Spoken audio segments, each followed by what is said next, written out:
Nu va, turbūt jau supratot, kad mūsų draugai Deriva pasirūpino automobilio ratlankiais. Tai turim tokią Audi S7. Automobilis tik parvažiavo iš Vokietijos. Nupirkom iš Audi centro.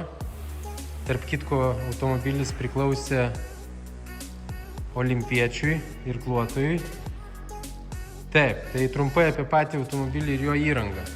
Tai ekskliuzyvinė spalva, matriciniai žibintai, visi vairuojami ratai, gale taip pat sukinėjasi, pneumatinė pakaba, išmetimo garsas. Žiauriai gerai atrodo ta mašina. Žiauriai. Taip, tai toliau iš vidaus. Taip, tai aklos zonos asistentas yra, pilnai beraktė sistema yra, taip pat durelių pritraukėjai yra. Taip, čia apsiūta viskas soda, sėdynių atmintis, Bang & Olufsenai, masažuojančios vėdinamos ir šildomos sėdynės, šildomas vairas, head-upas, bengai tie, kurie išlenda iš panelės.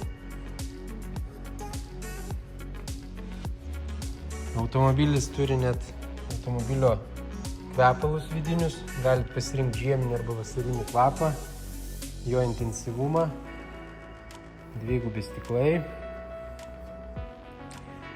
Aišku, 360 kameros ir taip toliau.